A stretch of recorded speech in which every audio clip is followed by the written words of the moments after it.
నోవహు అట్లు చేసెను, దేవుడు అతనికి ఆజ్ఞాపించిన ప్రకారము యావత్తు చేసెను. దేవుని బిడ్డలారా, ఈరోజు దేవుడు తన వాక్యములోని ఈ భాగం ద్వారా మనతో మాట్లాడాలని కోరుతాడు. దేవుని యొక్క సందేశం ఈరోజు ఏంటంటే, అసాధ్యమైన తెలియని ఓడను నోవహు ఎలా నిర్మించాడు. అసాధ్యము, అసలు నిర్మించడం అసాధ్యం. ఆ ఓడను 6000 సంవత్సరాల క్రిందట ఓడను నిర్మించడం, అది కూడా అంతస్తుల్లో నిర్మించడం, అది కూడా చెక్కతో నిర్మించడం ఒక అసాధ్యమైనటువంటిది. మరి అసాధ్యమైనటువంటి కార్యాన్ని నోవహు ఎలా సంపూర్తి చేశాడు? రెండవదిగా, అది ఏమన్నా తెలిసినటువంటి పని నోవహు అంటే, నోవహుకు తెలియనే తెలియదండి. నోవహుకు చెక్క పని గురించి తెలియదు, చెక్క సామాన్ల గురించి తెలియదు, చెక్కతో ఒక నిర్మాణం చేయవచ్చు అనేటువంటి ఆ యొక్క ఆలోచన నోవహుకు లేదు. కానీ దేవుడు అంటున్నాడు, నోవహు, ఇదిగో చితిసారకం రానుతో నువ్వు ఒక ఓడను నిర్మించు. మరి తెలియని ఒక అసాధ్యమైన ఓడను నోవహు ఎలా నిర్మించాడు? ఒకవేళ మీరు అనవచ్చు, బ్రదర్, హెబ్రీ 11లో ఉంది విశ్వాసమును బట్టి. దేవుని బిడ్డలారా, హెబ్రీ 11లో విశ్వాసానికి నోవహును ఒక ఎగ్జాంపుల్ గా వాడాడే కానీ నోవహు కాలంలో విశ్వాసము అనే పదం లేదు. మీకు బైబిల్లో చూపిస్తాను. విశ్వాసం అనే పదం మొదట బైబిల్ ఎక్కడొచ్చిందంటే, తెలుగు బైబిల్లో మీరు గమనిస్తే విశ్వాసం అనే పదం ఎక్కడొచ్చింది అంటే, ద్వితీయోపదేశకాండం 32వ అధ్యాయం 20వ వచనంలో విశ్వాసము అనే మాట కనబడుతుందండి. ద్వితీయోపదేశకాండం 32వ అధ్యాయం 20వ వచనం. ఆయన ఇట్లనుకొనెను, నేను వారికి విముఖుడనై వారు కడపటి స్థితి ఏమగునో చూచెదెను. వారు మూర్ఖ చిత్తం గలవారు, విశ్వాసం లేని పిల్లలు. వారు దైవము కాని దాని వలన నాకు రోషం పుట్టించిరి, తమ వ్యర్థ ప్రవర్తన వలన నాకు ఆగ్రహం పుట్టించిరి. ఇక్కడ వ్రాయబడింది విశ్వాసము లేని పిల్లలు. విశ్వాసము లేని పిల్లలు. దేవుని బిడ్డలారా, ఎందుకు విశ్వాసాన్ని గురించి నేను చెప్పడం లేదంటే, నోవహు దినాల్లో విశ్వాసం అనే పదమే తెలియదండి. ఎందుకంటే విశ్వాసాన్ని గురించిన సందేశాలు కానీ, విశ్వాసం అనే పదం కానీ అక్కడ కాయిన్ చేయబడలేదు, అక్కడ ఉపయోగించబడలేదు. కాబట్టి విశ్వాసాన్ని బట్టి నోవహు నిర్మించాడు అనడం నోవహు కాలంలో అంటే హెబ్రీ గ్రంథకర్త కాలంలో మనం చెప్పవచ్చు. ఎందుకంటే విశ్వాసాన్ని గురించి చాలా విషయాలు అప్పటికే దేవుడు భూలోకానికి తీసుకొని వచ్చాడు. మరి విశ్వాసం లేని దినాల్లో నోవహు ఎలా ఓడ నిర్మించాడు? మీరు అనవచ్చు, అదేంటి బ్రదర్, నమ్మింటాడు కదా దేవుణ్ణి. అసలు నమ్మడం అనే పదం బైబిల్ ఎప్పుడు వచ్చింది? నోవహును గురించి ఇంతవరకు మనం చదివినటువంటిది ఎక్కడ? ఆది కాండంలో మనం గమనించాం. ఆది కాండంలో 6వ అధ్యాయం 22వ వచనం. మరి నమ్మడం అనే పదం ఎక్కడుంది బైబిల్లో? మొట్టమొదటిగాని చూస్తే ఆది కాండం 15వ అధ్యాయం 6వ వచనం. ఆది కాండం 15:6లో నమ్మడం అనే పదాన్ని అక్కడ ఉపయోగించినట్టుగా మనం చూస్తాం. Genesis chapter 15:6. ఆది కాండం 15వ అధ్యాయం 6వ వచనం. నోవహు అట్లు చేసెను. నోవహు దేవుడు చెప్పిన యావత్తు ప్రకారం ఓడను సంపూర్తి చేశాడని బైబిల్లో వ్రాయబడింది. మరి నోవహు విశ్వాసం లేని దినాల్లో ఎలా ఓడను నిర్మించాడు? రెండవదిగా, అసలు దేవుని నమ్మడం అనేటువంటి పదము ఆది కాండం 12వ అధ్యాయంలో మనం గమనిస్తాం. అంతవరకు నమ్మడం అనేటువంటిది కూడా తెలియదు. మరి ఏ పద్ధతిలో నోవహు అది చేశాడు? నోవహు అంత పెద్ద నిర్మాణాన్ని, అంత పెద్ద ఓడ నిర్మాణాన్ని నోవహు ఎలా సంపూర్తి చేయగలిగాడు? అదే ఈరోజు దేవుని యొక్క వాక్యంలోంచి మనం చూడబోతున్నాం. దేవుని బిడలారా, విశ్వాసం లేదు ఆ దినాల్లో. అంటే విశ్వాసాన్ని గురించిన సందేశాలు కానీ, విశ్వాసాన్ని గురించిన తలంపులు కానీ లేనటువంటి దినాల్లో నోవహు ఏ రకంగా నిర్మించాడు? ఏ రకంగా సంపూర్తి చేయగలిగాడు? అది ఏమన్నా తన ఇంటి కోసం నిర్మించిన ఓడనా? కాదు. తన ఇంటి కోసం, వేలాది జంతువుల కోసం చాలా పెద్ద ఓడ. దేవుని బిడ్డలారా, దీన్ని నమూనాగా అమెరికా దేశంలో ఒక వ్యక్తి తయారు చేశాడు. ఆ వ్యక్తి తయారు చేయడానికి క్రేన్లు అవసరమైనాయి, పెద్ద క్రేన్స్ అవసరమైనాయి, వందలాది మంది పనివారు అవసరమైనారు, హై ఎండ్ టెక్నాలజీని వాడాడు, అతికించడానికి చాలా రకాలైనటువంటి మెటీరియల్ వాడాడు. ఇవన్నీ చేస్తే ఓడను నిర్మించడం ఈ దినాల్లో ఉండేటువంటి వ్యక్తికి సాధ్యమైంది. కానీ 6000 సంవత్సరాల పైబడిన కాలంలో నోవహు మరి ఓడను ఎలా సంపూర్తి చేశాడు? టెక్నాలజీ లేదు, ఏ రకమైనటువంటి టెక్నాలజీ లేదు. మరి ఆ దినాల్లో ఎలా ఓడను నిర్మించాడు? దేవుని బిడ్డలారా, నేను చెప్పగలను ఒకటి, నోవహు ధైర్యముతో నిర్మించాడు. మీరు అనవచ్చు, ధైర్యం అని మీకెట్లా తెలుస్తుంది? దేవుని బిడ్డలారా, అర్థం కావడానికి మీకు ఒక మాట చెప్తాను. పేతురు ఆ యొక్క సముద్రంలో యేసు ప్రభు నడవడం చూచి పేతురు అంటాడు, ప్రభా నీవే అయితే నేను సముద్రం మీద నడిచి వస్తాను ప్రభా అన్నాడు. అంటే ప్రభు అన్నాడు, రా పేతురు అన్నాడు. పేతురు ముందుకు రా అన్నాడు. నడుచుకుంటూ నా దగ్గరికి రా అన్నాడు. వెంటనే పేతురు ఏం చేశాడు తెలుసా? అందరూ ఉన్నటువంటి బోటు, ఆ బోట్ ఏం మునిగిపోలా. ఆ బోటు మునిగిపోతుంటే పేతురు యేసుప్రభు దగ్గరికి పోయినాడంటే అనుకోవచ్చు. బోటు మునగల, బోటుకు రంధ్రం పడల, బోట్లోనికి నీళ్లు రాల, బోటు ఏమాత్రం దెబ్బతినలా. కానీ పేతురు అంటున్నాడు, బోటు బాగానే ఉంది ప్రభా, మేమందరం కంఫర్టబుల్ గానే ఉన్నాం, కానీ నేను నీ దగ్గరికి నడుచుకుంటూ వస్తాను ప్రభా నీళ్ళ మీద అంటే పేతురుతో ప్రభు అన్నాడు, రా పేతురు. ఇప్పుడు పేతురు సముద్రం పైన కాలు పెట్టాలంటే అతనికి ఏం కావాలండి? ధైర్యం కావాలి. ఎందుకు తెలుసా? సముద్రములోనికి దిగి ఈత కొట్టడం కరెక్టే, అది మామూలుగానే జరుగుతుంది, వేల సంవత్సరాలుగా జరుగుతుంది. ఇప్పుడు సముద్రములోకి కాలు పెట్టి నడవడం అనేటువంటి దానికి ఏముండాలి తెలుసా? ధైర్యం ఉండాలి. ధైర్యం విశ్వాసం కాదు, మీకు అర్థం కావడానికి చెప్తాను. విశ్వాసం కాదు కావాల్సింది, ధైర్యం ఉండాలి. అంటే పేతురు నీళ్ళలో అడుగేయడానికి ధైర్యం ఉండాలి. యేసు ప్రభు కాబట్టి నీళ్ళలో నడిచి వచ్చాడండి, కానీ ఎవరు నడవలేదు కదా. మరి పేతురు నడవాలి అంటే పేతురుకు అవసరమైనటువంటిది ఏంటి తెలుసా? He need first courage. అంటే కంఫర్టబుల్గా ఉండేటువంటి ఆ బోట్లో నుంచి బయటకు అడుగు పెట్టాలి. ఏ మాత్రము కష్టం లేని బోటులోంచి బయటకు అడుగు పెట్టాలి. ఎక్కడ అడుగు పెట్టాలి? పోయి నీళ్ళలో కాలు పెట్టాలి. నీళ్ళలో కాలు పెడితే ఏమైపోతాడు తనకు తెలుసు, నీళ్ళల్లో కాలు పెడితే మునిగిపోతాడు. కానీ ఇప్పుడు దేవుడు అంటున్నాడు, పేతురు రా పేతురు, ఇద్దరం నడుద్దాం. దేవుని బిడ్డలారా, పేతురు కాలు బయట పెట్టాలంటే పేతురుకు అవసరమైనటువంటిది ధైర్యం. దేవుని బిడ్డలారా, ఈరోజు ఉదయకాలాన దేవుడు ధైర్యాన్ని గురించి మాట్లాడాడు. యెహోషువ జీవితంలో 31 మంది రాజులను ఎందుకు జయించాడంటే he is a person who is having a courage. దేవుడు అంటాడు, నిబ్బరం కలిగి ధైర్యముగా ఉండు, నిబ్బరం కలిగి ధైర్యముగా ఉండు. ఆ తర్వాత రెండవ సందేశం దేవుడు మాట్లాడినటువంటిది, సాతాను ఎవరి దగ్గర నుంచి పారిపోతాడంటే సామెతల గ్రంథం నుంచి దేవుడు మాట్లాడు, ఎవరైతే సింహము లాంటి ధైర్యాన్ని కలిగి ఉంటారో వారి ఎదుట సాతాను నిలబడలేడు, సాతాను పారిపోతాడు. మరి ఈరోజు ఈ సందేశంలో దేవుడు అంటున్నాడు, నోవహు తన జీవితంలో అతి పెద్దదైనటువంటి పనిని సంపూర్తి చేయగలిగాడు. దేన్ని బట్టి అంటే మొట్టమొదటి తన జీవితంలో ధైర్యం అండి, తన జీవితంలో ధైర్యం. దేవుని బిడ్డలారా, పేతురు సంఘటనలోనికి వస్తాను మళ్ళీ. పేతురుతో దేవుడు అంటాడు, రా పేతురు అంటే పేతురు బయటికి అడుగు పెడుతుంటే అందరూ చూసి అనుకుంటారు, ఏం పోయే కాలం పేతురుకు సముద్రంలోకి ఎందుకు దిగాలి? యేసుప్రభు అంటే నడుస్తాడు, పేతురు నువ్వెట్లా నడుస్తావు? అందుకే ఎవరు దిగలేదండి. పేతురు రా అంటే మిగిలిన వాళ్ళందరూ కూడా మేము కూడా వస్తాం ప్రభు అన్నారా? అనలేదు. ఎందుకు అనలేదు తెలుసా? వాళ్ళకి ధైర్యం లేదు. మరి విశ్వాసం లేదా అంటే విశ్వాసం ఉంది.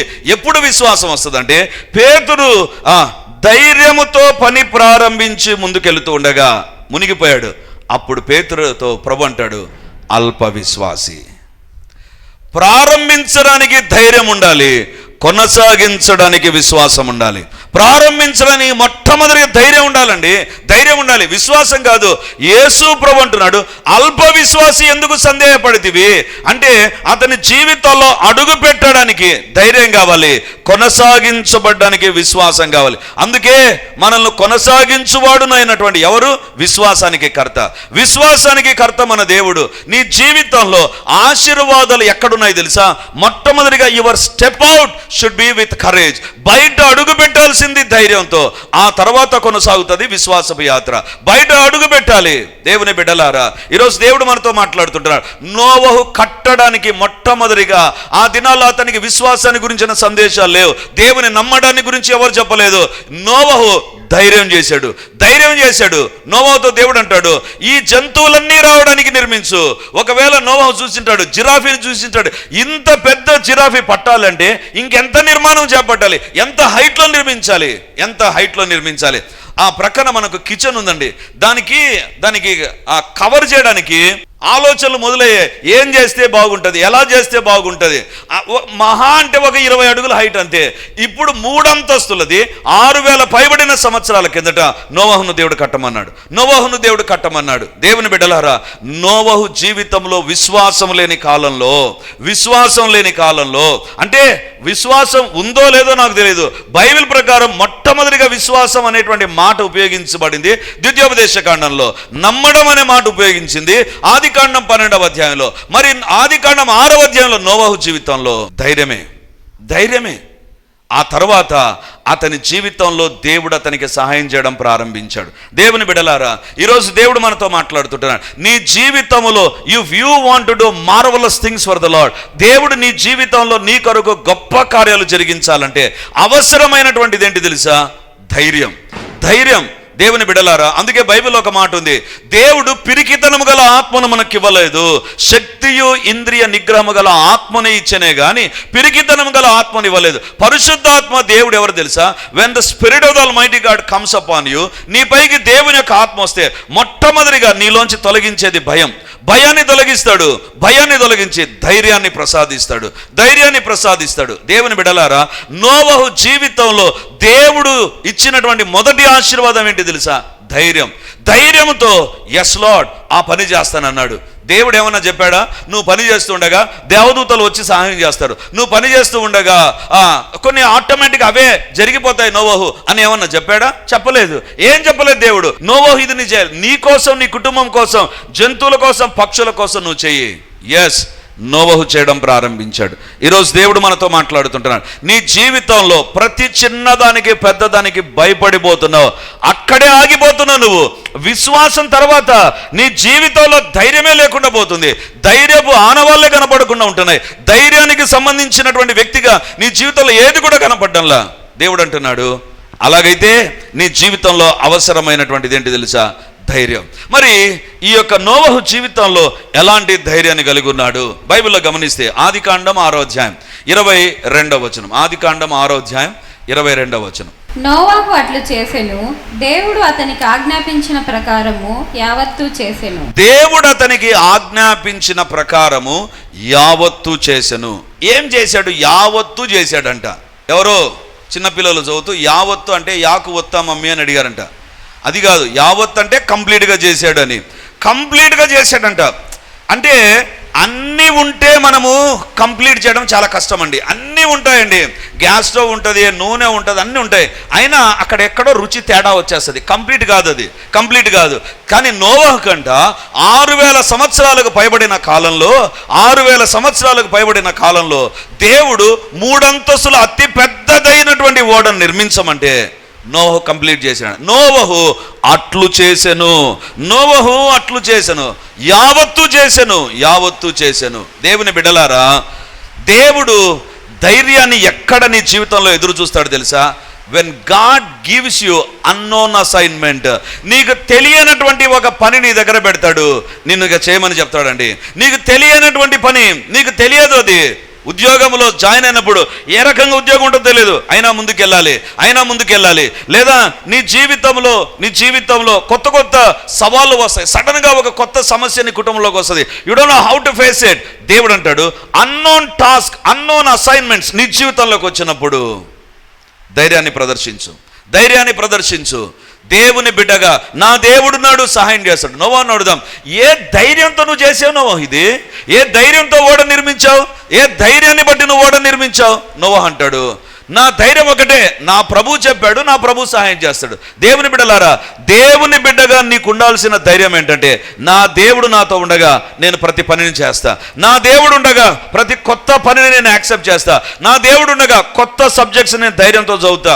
నా దేవుడు ఉండగా కొత్త సవాళ్ళను నేను ఎదుర్కొంటా. నా దేవుడు ఉండగా కొత్త జాబ్లో నేను ముందుకెళ్తా. దేవుడు నా ఎదుట ఉంచిన కొత్త పని ఏదైనా సరే ఐ కెన్ హ్యాండిల్, నేను చేయగలను. దేవుని బిడ్డలారా, దేవుని యొక్క వాక్యంలో గమనిస్తే దేవుడు అంటాడు, అబ్రహామా నేను చూపించు దేశానికి వెళ్ళు. ఏమన్నా చూపించాడా? సినిమా వేసి అక్కడ ఒక దర్శనం వచ్చి, ఆ దర్శనంలో ఈ నుంచి నేరుగా పోతే 100 అడుగులు పోయిన తర్వాత లెఫ్ట్కి వెళ్ళు, గూగుల్ మ్యాప్స్ చెప్పినట్టుగా ఇప్పుడు లెఫ్ట్కి తిరుగు, రైట్కి తిరుగు, స్ట్రైట్గా పో, అక్కడికి వెళ్ళిన తర్వాత ఇది కనపడుతుంది, 100 కిలోమీటర్ల తర్వాత 100 మీటర్ల తర్వాత రైట్ టర్న్ తీసుకో. ఇదేం లేదు, నేను చూపించు దేశానికి వెళ్ళు. చూపించలో దేవుడు, చూపిస్తానని చెప్పాడు. అందుకే హెబ్రీ 11లో వ్రాయబడింది, తాను ఎక్కడికి పోతున్నాడో తెలియక ప్రయాణం అయిపోయాడు. దేవుడు మన ఎదుట కొన్ని కొత్త బాధ్యతలు అప్పగించినప్పుడు it is going to be unknown things, మనకు తెలియదవి, but God calls for that. కొన్ని సందర్భాల్లో వాటి కొరకు దేవుడు మనల్ని పిలుస్తాడండి. ఉదాహరణకు మీకు ఆల్ నైట్ ప్రేయర్ చేయడం అలవాటు ఉండదు, దేవుడు పిలుస్తాడు, ఆల్ నైట్ ప్రేయర్కు నువ్వు రావాలి. ఆ ప్రేరేపణ దేవుడు ఇస్తాడు. కానీ ఎప్పుడైతే నువ్వు ధైర్యంతో అడుగేసి నేను ఆన్లైన్ ప్రేయర్కి వెళ్ళాలి, ఆన్లైన్ ప్రేయర్లో నేను గడపాలి. If you take that new responsibility, అది నీ జీవితంలో సాధ్యమవుతుందండి. మనం చేసేదంతా ఏంటి తెలుసా? ఫస్ట్ స్టెప్ వేయడమే చాలా కష్టం మనకు. ఆ ఫస్ట్ స్టెప్ వేయడానికి చాలా తనకలాడుతూ ఉంటాం.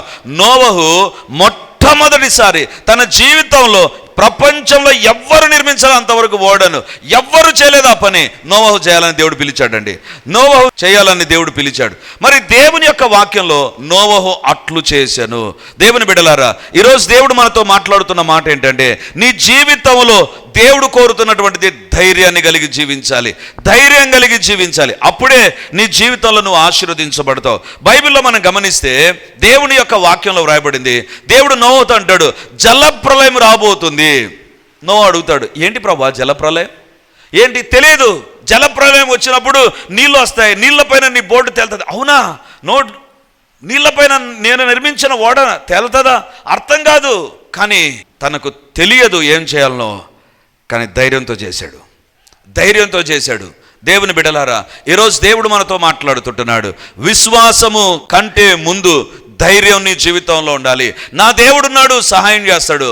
అఫ్ కోర్స్ విశ్వాసమును ఏ రకంగా అనాలంటే, విశ్వాసం అనేది ధైర్యం యొక్క చర్య. Faith is nothing but the work of A courage. విశ్వాసం అనేది ధైర్యం యొక్క చర్య, ధైర్యం యొక్క కార్యం. ధైర్యముతో ముందుకెళితే ఆ తర్వాత ప్రారంభమవుతుంది. ఫస్ట్ స్టెప్ ధైర్యం, ఆ తర్వాత కొనసాగించేది విశ్వాసం అని, ఆ తర్వాత కొనసాగించేది విశ్వాసం. దేవుని బిడ్డలారా, ఈరోజు దేవుడు మనతో మాట్లాడుతుంటున్నాడు. నీ యొక్క కొత్త బాధ్యతలు అనేటువంటి సవాళ్ళు, కొత్త రకమైనటువంటివి నీ జీవితంలోకి వస్తాయి. కొత్త రకమైనటువంటి పరిస్థితులు సాతాను తీసుకొని వస్తాడు. కొత్త రకమైనటువంటి సవాళ్ళు నీ దగ్గరికి వస్తాయి. కొత్త కొత్త విషయాలు నువ్వు నేర్చుకోవాల్సి వస్తుంది. కొత్త కొత్తవి నీవు ఇతరులకు నేర్పించాల్సి వస్తుంది.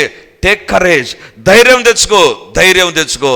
దేవుడు అంటున్నాడు, నోవహు ఈ రకంగా నువ్వు చేయాలి, ఈ రకంగా నువ్వు చేయాలి. నోవహు చెప్పాలి, ప్రభా 2025 సంవత్సరం అంటే దాదాపు 6025 సంవత్సరాల తర్వాత క్రేన్స్ వస్తాయి ప్రభా, అప్పుడు ఓడ చేయాలి ప్రభా, అప్పుడు టెక్నాలజీ ఉంటుంది ప్రభా, అప్పుడు చేయాలి ప్రభా, ఇప్పుడేంటి ప్రభా? నో, దేవుడు చెప్పిన మాటను బట్టి ధైర్యంతో అడుగులేశాడు. దేవుని బిడలారా, దేవుడు అన్నాడు, నోవహు నువ్వు చూస్తున్నావు కదా, ఆ జంతువులు చూడు, ఏదంటే అది దాని ఇష్టానుసారంగా తిరుగుతుంటున్నాయి. కానీ నువ్వు ఓడగట్టిన తర్వాత అవన్నీ జతలు జతలుగా నీ దగ్గరకు వస్తాయి. ఎట్లా వస్తాయి ప్రభా? వస్తాయి. ధైర్యంతో అవి వస్తాయని నిర్మించాడండి ఓడ, అది వస్తాయని నిర్మించాడు. ఇంతకుముందు ఏమన్నా చూసావా నోవహు? చూడలేదు. ఇంతకుముందు అట్లా జతలు జతలుగా ఏమైనా ఫ్యామిలీగా లోపలికి వచ్చాయా? లేదు.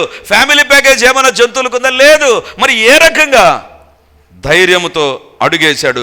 విశ్వాసం తన కార్యాన్ని కొనసాగించింది, విశ్వాసం తన కార్యాన్ని కొనసాగించింది. దేవుని బిడ్డలారా, ఎప్పుడైతే నీ జీవితంలో తెలియని విషయాల దగ్గర దేవుడు నిన్ను నడిపిస్తాడో, బైబిల్ చదవడం కొత్తగా ఉండొచ్చు, పాటలు పాడడం కొత్తగా ఉండొచ్చు, ప్రార్థన చేయడం కొత్తగా ఉండొచ్చు, లేకపోతే సేవ చేయడం కొత్తగా ఉండొచ్చు, సాక్ష్యం చెప్పడం కొత్తగా ఉండవచ్చు, లేకపోతే పరిచయం జరిగించడం, సందేశం కొరకు నిలబడడం. It may be a new challenge for you. నీకు తెలియంది అది, కానీ ధైర్యంతో అడుగే, ధైర్యంతో అడుగే. దేవుని బిడ్డలారా, ఈ మాట చెబుతుంటే నేను అందించినటువంటి మొట్టమొదటి సందేశం నాకు జ్ఞాపకం వస్తుంది. మొట్టమొదటి సందేశం, దేవుని బిడ్డలారా, ఇక్కడ జరిగింది కాదు. ఇక్కడ నేను సందేశం అందించలే, కథ చెప్పాను. సందేశం అందించడం అంటే, నేను ఒక చోట వాక్యం చెప్పడానికి ఫస్ట్ టైం మీటింగ్ కదా, కాబట్టి ఎక్కడ లేని ఆవేశము, విశ్వాసము, నమ్మకము అన్నీ కలిసి వస్తాయి అప్పుడు. కాబట్టి ఫస్ట్ కదా, ఉదయం నుంచి అంటే రాత్రి భోంచేశాను, ఉదయం నుంచి కొన్ని నీళ్ళే తాగాను. ఉపవాస ప్రార్థనలో నేను కూర్చొని సందేశం బాగా సిద్ధపడ్డాను, ప్రార్థన చేసుకున్నాను. ప్రభా మీరు కార్యాలు జరిగించాలి. ఒక పుస్తకం తీసుకున్నాను, ఆ పుస్తకంలో అన్ని పాయింట్లు వరుసగా రాసుకున్నాను. దాన్ని మళ్ళీ నేను చెప్పింది చెప్తాను, నేను చేసింది. నేను అద్దం ముందర నిలబడి సందేశాన్ని చెప్పనానండి. మొట్టమొదటిగా నా సందేశం నేనే విన్నా, ఎవరు వినలా. అది నా సెల్ ఫోన్ లేదు, ఏం లేదు. నా సందేశాన్ని నేనే అద్దం దగ్గర నిలబడుకొని చెప్పుకున్నా కనిపించింది. ఓహో పర్లేదు, బాగానే చెప్తున్నాను అని నాకు అనిపిస్తే నేను ఆ గ్రామానికి వెళ్తే నేను అనుకున్నాను 1:15 చెప్పాలి. నిలబడి వాక్యము అయిపోయిన తర్వాత టైం చూస్తే అర్ధగంటే చెప్పా. నాకు అనిపించింది, నేను ఇంట్లో 1 గంట సేపు చెప్పాను కదా అద్దం దగ్గర నిలబడి, కానీ ఏంటి ఇక్కడ అర్ధగంటగా అయిపోయిందే మెసేజ్. అంటే ప్రజల దగ్గరకు వస్తుందే కానీ నేను సిద్ధపడినంత కూడా అర్ధగంటకే అయిపోయింది, అర్ధగంటే ముగించబడింది. అక్కడితో నేను ఆగిపోలా. నాకు తెలియదు సందేశం అందించడం. మొట్టమొదటిగా అడిగేశాను. ఈ దినాన రోజుకు ఆదివారం అయితే 4 సందేశాలు నేను అందించాలి. ఒక్క ఆదివారమే 4 సందేశాలు. ఎందుకు తెలుసా? ఒక తెలియని దాంట్లో నుంచి దేవుడు నన్ను అడుగువేయమని చెప్పాడు. నాకు తెలియదు సందేశం అందించడం. సందేశాలు విపరీతంగా వినేటువంటి వాడినండి. ఆ దినాల్లో క్యాసెట్లలో మెసేజ్లు వచ్చేవి. ఆ మెసేజ్లు కొన్ని అయితే నేను కంఠపాఠం చేసేసాను. అన్ని సార్లు విన్నాను నేను. ఇంగ్లీష్ మెసేజ్లు అయితే కొన్ని కంఠపాఠం చేసేసాను. కంఠపాఠం చేసి అంత వినేవాడిని నేను. కానీ ఫస్ట్ టైం నేను వాక్యం చెప్తే ఇట్ కేమ్ అరౌండ్ 30 minutes. నీకు తెలియదు, ఆయన దేవుడు చేయమని చెప్తాడు. నీకు తెలియదు, పుట్టుకతో ఎవరు వాక్య పరిచర్య చేసేవాళ్ళుగా పుట్టరండి. కానీ నీ జీవితంలో నువ్వు అడుగేయాలి. ఒకటి మాత్రం చెప్తానండి, నోవహు ఎంతో కష్టపడ్డాడు. ఆ తర్వాత భాగంలోనికి వస్తాను నేను. నీవు కొత్త పని దేవుడిని ఎదుట పెట్టినప్పుడు నీ జీవితంలో కష్టపడ్డం అనేటువంటి దేవుడు చూడాలని కోరుతాడు. ధైర్యంతో కష్టపడడం నేర్చుకో. దేవుని బిడ్డలారా, 2వ పాయింట్లోకి వస్తాను. ఆదికాండం 6వ అధ్యాయం 22వ వచనం. నోవహు అట్లు చేసెను, దేవుడు అతనికి ఆజ్ఞాపించిన ప్రకారము నోవహు చేసెను. ఎలా చేసావు నోవహు?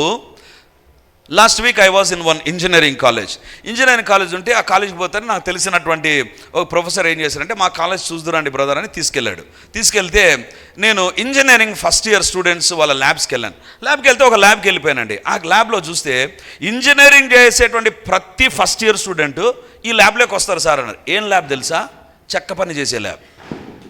చెక్క పని అంటే చిన్న షేపులకి చెక్కలను కట్ చేయాలి. బీటెక్ ఫస్ట్ ఇయర్ చదివే ప్రతి ఒక్కరు ఆ ల్యాబ్కి వెళ్ళాలి. నువ్వు ఇంజనీర్ కాకముందు ఏం చేయాలి తెలుసా? చెక్క పని చేయాలి. ఇప్పుడు నోవహుని అడుగుదాం, నువ్వేమన్నా ఇంజనీరింగ్ కాలేజీలో ల్యాబ్కి పోయినావా? ఓడ నిర్మిస్తున్నావేంటి? వాళ్ళు చెప్పింది ఏంటి తెలుసా? ఇంజనీరింగ్ కాలేజీలో చిన్న షేపులు, ప్లస్ ఆకారంలో, ట్రయాంగిల్ ఆకారంలో, ఒక వాళ్ళు ఇచ్చిన మెజర్మెంట్స్ ప్రకారం వీళ్ళు కరెక్ట్గా కట్ చేయాలి. స్టూడెంట్స్ కట్ చేస్తే అదే వాళ్ళ ప్రాజెక్టు. ఇప్పుడు దేవుడు అంటున్నాడు, ఇంజనీరింగ్ స్టూడెంట్ ల్యాబ్కి పోలేదు నోవహు, చిన్నవి కట్ చేయలేదు, ఒకేసారి పెద్ద ఓడను కట్టమన్నాడు. డైరెక్ట్గా ఫస్ట్ పేపర్తో చేసుకో నోవహు, ఆ తర్వాత కొంచెం అట్టముక్కతో చేసుకో, ఆ తర్వాత చితిసారకమనంతో చేసుకో అని చెప్పలే దేవుడు. దేవుడు చెప్పింది ఏంటి తెలుసా? Straight away do with that work. నేరుగా వెళ్ళి. దేవుని బిడ్డలారా, నాకు అనిపిస్తుంది ఈ చెక్కను జాయిన్ చేయాలంటే ఎలా జాయిన్ చేసింటాడు? ఇప్పుడైతే మనం చెప్తాం, ఏముంది బ్రదర్, ఒక గాడిలాగా కొట్టాలి, పెట్టాలి, చీల కొట్టాలి, ఫెవికాల్ వేయాలి. అది చీలలు ఆడున్నాయి, ఫెవికాల్ ఆడుంది, ఎట్లా జాయిన్ చేసింటాడు, ఎట్లా పొడుగు వచ్చింటాడు, ఒక టర్న్ తిరగాలంటే ఎట్లా, కట్ చేయాలంటే ఏమున్నాయి? దేవుని బిడ్డలారా, నాకు అనిపిస్తుంది నోవహు అట్లు చేశాను. ఎలా చేసావు నోవహు? అన్నోన్ సిచ్యువేషన్స్లోకి ధైర్యంతో నువ్వు అడుగు వేస్తే దేవుడే నీకు అవసరమైన సహాయాన్ని దయచేస్తాడు. హల్లెలూయా. దేవుని బిడ్డలారా, ఒకసారి నేను వాక్యం చెప్తూ నోవహు ఓడ దొరికినటువంటి ప్లేస్ను, ఆ చెక్కలను వీడియోతో సహా నేను చూపించాను. నోవహు కట్టిన ఓడ ఇప్పటికీ 6000 సంవత్సరాలు పైబడిన తర్వాత ఇప్పటికీ ఈ రష్యా దేశంలో సైబీరియా ప్రాంతంలో మనం చూస్తే అక్కడ దాని ఆనవాళ్ళు ఉన్నాయి. అరారత్ కొండ అక్కడే కనపడుతుంది మనకు. ఆ రష్యా భూభాగంలోనే కనపడతారు అరారత్ కొండ. ఆ అరారత్ కొండ పైన నోవహు ఓడ నిలిచిందండి. దేవుని బిడ్డలారా, ఆ ఓడ ఇప్పటికీ ఉంటే అది చాలా ప్రమాదం అవుతుంది మిగతా మతాలకు అని చెప్పేసి ఆ ఓడను ఎక్కడో వాళ్ళు కనబడకుండా చేశారు. ఆ ఓడలోనికి వెళ్ళి వీడియో తీసిన వాళ్ళ వీడియోస్ యూట్యూబ్లో ఉన్నాయి. ఇప్పుడు ఏమైనా తీసేశారో నాకు తెలియదు. దేవుని బిడ్డలారా, ఎందుకు చెప్తున్నాను తెలుసా? ఆ దినాన కట్టిన ఓడ ఆ యొక్క జలప్రలయంలో కొట్టుకొని పోయి ఇరిగిపోలేదు, ఇప్పటికీ చరిత్రలో నిలబడి ఉంది. హల్లెలూయా. దేవుడు చెప్పినటువంటి పనిని ధైర్యంతో అడుగేసినప్పుడు అన్నోన్ ప్లేస్లో when he is stepping in with the braveness or courage, God is helping him with his knowledge. దేవుడే అతనికి సహాయం చేయడం ప్రారంభించాడు. అందరం దేవుని దగ్గర మన చేతులెత్తి ప్రార్థన చేద్దాం. ప్రభువా, నాకు ఏది అసాధ్యంగా ఉందో, నాకు ఏది కష్టంగా ఉందో, నాకు ఏది చేత కాదో, ఎక్కడ నేను ఫెయిల్యూరో, ఎక్కడ నేను ప్రజల ద్వారా అనిపించుకుంటున్నానో, దేవా నోవహు దేవుడుగా నాకు సహాయం చేయండి, అబ్రహాము దేవుడుగా నాకు సహాయం చేయండి, దేవా నాకు సహాయం చేయండి. Lord, I'm facing a challenges. నాకు చేత కాదు, నా వల్ల కాదు అనిపించే పరిస్థితులు నా దగ్గరికి వస్తున్నాయి ప్రభువా. It is beyond my my capacity lord. దేవా నాకు సహాయం చేయండి. దేవుని అడుగుదాం. It is impossible with you, but still it is possible. ధైర్యంతో నువ్వు అడిగేస్తే, ధైర్యంతో ప్రారంభిస్తే, ధైర్యంతో ముందుకెళితే చాలు, దేవుడు నీ కొరకు పని చేయడం ప్రారంభిస్తాడు. నీ కుటుంబం కోసం పని చేస్తాడు. నీ జీవితంలో కార్యాలు జరిగించడం ప్రారంభిస్తాడు. జీవితంలో డిఫికల్ట్ సిచ్యువేషన్స్ అనేటువంటి ఉంటాయి. ప్రతి ఒక్కరి జీవితంలో ఉంటాయి. విశ్వాసంతో అడుగులేద్దాం, ధైర్యంతో అడుగులేద్దాం. దేవుని బిడ్డలారా, ఈరోజు దేవుడు మనతో మాట్లాడుతుంటున్నాడు. నోవహు అట్లు చేసెను, దేవుడు అతనికి ఆజ్ఞాపించిన ప్రకారము యావత్తు చేసెను. What a great word it is. యావత్తు చేశాడు. ఏమీ లేని దినాల్లో చేశాడండి. ఇప్పుడు ఎన్నో ఉన్నాయి. ఎంతో మంది ప్రార్థన సహకారం మనకుంది. మన సంఘం యొక్క ప్రార్థనలు మనకున్నాయి. You can do something for the Lord. దేవుని కోసం నువ్వేదో చేయగలవు. ఎందుకు దేవుడి సందేశం ఇచ్చాడో నాకు తెలియదు. You can be used. నువ్వు వాడబడగలవు, నువ్వు దీవించబడగలవు, నీవు వర్ధిల్లగలవు. నీవు చేయగలేని పనులు నీ ద్వారా దేవుడు చేయించగలడు. ధైర్యంతో అడుగులేయడం చాలు. ధైర్యంతో అడుగులే. దేవుడు నీ నోటిని వాడుకుంటాడు. నీ దగ్గర ఉన్నటువంటి కొద్ది తలాంతులను వాడుకుంటాడు. దేవునికి అసాధ్యమైనటువంటిది ఏది లేదు. రోజు ఎవరైతే విశ్వాసంతో అడుగుతారో, ఏది నువ్వు చేయలేవో అది నువ్వు చేయగలవు. అలాంటి అభిషేకంలోకి నువ్వు రాబోతున్నావు. అలాంటి అభిషేకం నీ పైకి దిగి రాబోతుంది. మోషే పైకి దిగి వచ్చినటువంటిది, ఆ యొక్క అబ్రహాం పైకి దిగి వచ్చినటువంటిది, ఎర్ర సముద్రము దగ్గర చేసినటువంటి దేవుని కార్యాలు, నోవహు కొరకు దేవుడు చేసిన కార్యాలు, God can do it for you. నీ కోసం చేయగలడు. ప్రార్థన చేద్దాం అందరం. హల్లెలూయా. నీకు అసాధ్యం అనేది అనిపిస్తున్నా, నాకు ఇది కష్టం, నా వల్ల కాదు, నా కుటుంబంలో ఇది జరగదు అని నువ్వు అనుకుంటున్నావేమో, ధైర్యముతో ప్రారంభించు. దేవుడు నిన్ను కొనసాగింపజేస్తాడు. ముగించేటట్లు దేవుడు చేస్తాడు. హల్లెలూయా, హల్లెలూయా. ప్రతి ఒక్కరం ప్రార్థన చేద్దాం. Something marvellous is going to take place. ఏదో దేవుని యొక్క ఆత్మ ఎవరిని ఏ రకంగా దర్శిస్తాడో నాకు తెలియదు, కానీ దేవుని యొక్క ఆత్మ మన మధ్య ఉన్నాడు. ఈ యొక్క అనానుకూల వాతావరణంలో you have given your time for the lord. దేవునికి నీ సమయం ఇచ్చావు కాబట్టి దేవుడు నిన్ను దర్శించబోతున్నాడు. దేవుడు మాకు అప్పగించిన ప్రతిదాన్ని సఫలపరచుదుముగాక. దేవుని కొరకు మేము వాడబడుదుముగాక. దేవుడు మా జీవితంలో గొప్ప కార్యములు చేయునుగాక. దేవా మీరే దర్శించండి. మీ కార్యాలు జరిగించి మహిమను పొందండి. అంధకార శక్తులను మీరు బంధించండి నాయన. ఇది మొదలుకొని నూతనమైన తలంపులు, నూతనమైన ఆలోచన, నూతనమైనటువంటి కార్యాలు, నూతనమైన క్రియేటివ్ వర్క్స్, నూతనమైన అసాధ్యమైన కార్యములు మమ్మల్ని బట్టి, మా ద్వారా, మా కుటుంబాల ద్వారా యేసు నామమందు జరుగునుగాక. మా పరిచర్య ద్వారా జరుగునుగాక. పరిచర్య ఆశీర్వదించబడి ఇంకా విస్తరించునుగాక.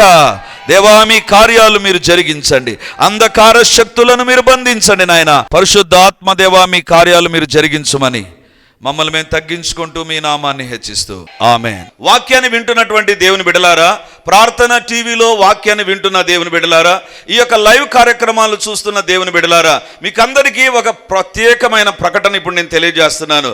ఈ ఆదివారం నుంచి ప్రతి ఆదివారం రిడీమర్లో 3 ఆరాధనలు జరుగుతాయి.